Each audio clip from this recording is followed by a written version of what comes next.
अस्सलाम वालेकुम। अच्छा दोस्तों, जे बख्शे ए पुलिस वाले गए ना ते रहिंदे अल्लाह दे हुक्म दे नाल आपां भी नहीं।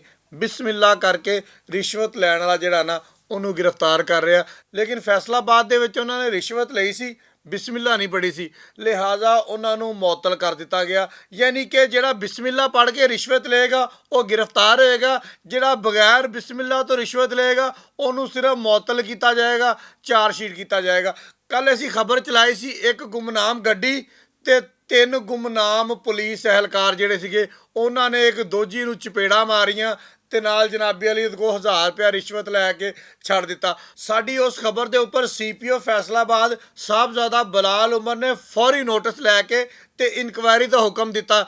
ਐਸਐਸਪੀ ਆਪਰੇਸ਼ਨ ਫੁਰਕਾਨ ਬਲਾਲ ਨੂੰ ਕਿਹਾ ਕਿ ਇਸ ਮਾਮਲੇ ਨੂੰ ਤੇ ਇਸ ਵੀਡੀਓ ਨੂੰ ਜਿਹੜੀ ਅਸੀਂ ਚਲਾਈ ਹੋਈ ਆ ਫੌਰੀ ਤੌਰ ਤੇ ਬਰੀਕ ਬੀਨੀ ਦੇ ਨਾਲ ਦੇਖ ਕੇ ਤੇ ਮਾਮਲੇ ਨੂੰ ਹੱਲ ਕੀਤਾ ਜਾਵੇ। ਐਸਐਸਪੀ ਆਪਰੇਸ਼ਨ ਅੱਜ ਕੱਲ੍ਹ ਬੜਾ ਐਕਟਿਵ ਆ, ਮੁੰਡਾ ਖੁੰਡਾ ਨਾ ਭੱਜ ਨੱਠ ਕਰ ਲੈਂਦਾ ਵਾ। ਉਹਨੇ ਜਨਾਬੇ ਵਾਲੀ ਫੌਰੀ ਯਾਨੀ ਕਿ ਵਿਦਨ ਨੋ ਟਾਈਮ, ਸਮਝਦੇ ਹੋ ਪਏ ਨਾ ਮੇਰੀ ਅੰਗਰੇਜ਼ੀ, ਵਿਦਨ ਨੋ ਟਾਈਮ ਇਹ 'ਤੇ ਇਨਕੁਆਇਰੀ ਕੀਤੀ।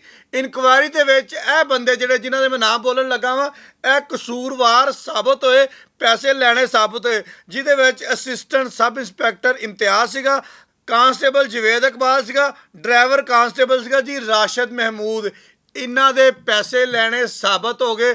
ਅਸਿਸਟੈਂਟ ਸਬ ਇੰਸਪੈਕਟਰ ਨੂੰ ਜਨਾਬੇ ਵਾਲੀ ਮੁਅੱਤਲ ਕਰ ਦਿੱਤਾ ਤੇ ਇਹਨਾਂ ਦੋ ਬੰਦਿਆਂ ਨੂੰ ਚਾਰਜ ਸ਼ੀਟ ਕਰ ਦਿੱਤਾ। ਯਾਨੀ ਕਿ ਇਹਨਾਂ ਦੀ ਨੌਕਰੀ ਜਿਹੜੀ ਹੈ ਨਾ ਹੁਣ ਖਤਰੇ ਦੇ ਵਿੱਚ ਆ। ਲੇਕਿਨ ਇੱਕ ਗੁਜ਼ਾਰਿਸ਼ ਤਾਂ ਮੇਰੀ ਫਿਰ ਬਣਦੀ ਹੈ ਨਾ ਐਂਡ ਦੇ ਉੱਪਰ, ਕਿਉਂਕਿ ਸਾਡੀ ਖਬਰ ਦੇ ਉੱਪਰ ਜਦੋਂ ਐਸ਼ਕਨ ਹੋ ਜਾਂਦਾ ਵਾ ਫਿਰ ਗੁਜ਼ਾਰਿਸ਼ ਤਾਂ ਅਸੀਂ ਲਾਜ਼ਮੀ ਕਰਨੀ ਹੁੰਦੀ ਹੈ ਨਾ ਕਿ ਜਨਾਬ ਲਾਹੌਰ ਦਾ ਤੇ ਫੈਸਲਾਬਾਦ ਦਾ ਦੋਹਰਾ ਮਿਆਰ ਨਹੀਂ ਹੋਣਾ ਚਾਹੀਦਾ। ਜਾਂ ਫਿਰ ਆਪਣੇ ਅਹਿਲਕਾਰਾਂ ਨੂੰ ਵੀ ਕਹੋ ਕਿ ਬਿਸਮਿल्लाह रहमान रहीम। ਇੱਕ ਮਾਈ ਨਾ ਟਿਕਟੌਕ ਤੇ ਬੜੀ ਮਸ਼ਹੂਰ ਹੋਈ ਹੋਈ ਆ, ਬਿਸਮਿल्लाह रहमान रहीम, ਐ ਮੈਂ ਗੰਡੇ ਪਾ ਦਿੱਤੇ, ਬਿਸਮਿल्लाह रहमान रहीम, ਐ ਮੈਂ ਚਮਚਾ ਫੜ ਲਿਆ, ਬਿਸਮਿल्लाह रहमान रहीम, ਮੈਂ ਜਨਾਬੇ ਅਲੀ ਥੱਲੇ ਅੱਗ ਬਾਲ ਦਿੱਤੀ। ਉਹ ਹਿਸਾਬ ਜਨਾਬੇ ਅਲੀ ਲਾਹੌਰ ਪੁਲਿਸ ਨੇ ਕੀਤਾ ਵਾ।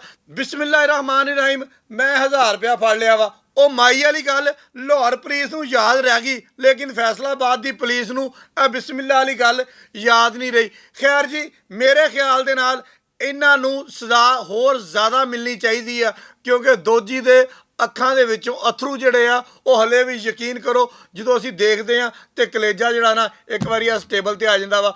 ਅਸੀਂ ਉਮੀਦ ਕਰਦੇ ਹਾਂ ਕਿ ਜਿਹੜੇ ਅਫਸਰਾਨ ਨੇ ਉਹ ਵੀਡੀਓ ਦੇਖੀ ਹੋਏਗੀ, ਚਲੋ ਉਹਨਾਂ ਦਾ ਕਲੇਜਾ ਇਸ ਟੇਬਲ 'ਤੇ ਤਾਂ ਨਾ ਆਏਗਾ, ਲੇਕਿਨ ਕਲੇਜੇ ਨੂੰ ਹਲਕੀ ਜੀ ਹਿਲਜੁਲ ਜ਼ਰੂਰ ਹੋਣੀ ਚਾਹੀਦੀ ਆ ਤਾਂ ਕਿ ਉਹਦੇ ਨਾਲ ਵੀ ਇਨਸਾਫ ਹੋ ਜਾਵੇ ਤੇ ਇਹਨਾਂ ਨੂੰ ਪ੍ਰੋਪਰ ਸਜ਼ਾ ਮਿਲ ਜਾਵੇ। ਸਾਰੇ ਪੁਲਿਸ ਵਾਲੇ ਇੱਦਾਂ ਦੇ ਨਹੀਂ ਹੈਗੇ, ਥੋੜ੍ਹੀਆਂ ਜਿਹੀਆਂ ਕਾਲੀਆਂ ਭੇਡਾਂ ਵਾ। ਅਗਰ ਇਹਨਾਂ ਨੂੰ ਆਪਾਂ ਕੱਢ ਦੇਵਾਂਗੇ ਨਾ ਤੇ ਮੇਰਾ ਖਿਆਲ ਆ ਕਿ ਇਸ ਮਹਿਕਮੇ ਵਰਗਾ ਮਹਿਕਮਾ ਨਹੀਂ ਹੋਏਗਾ।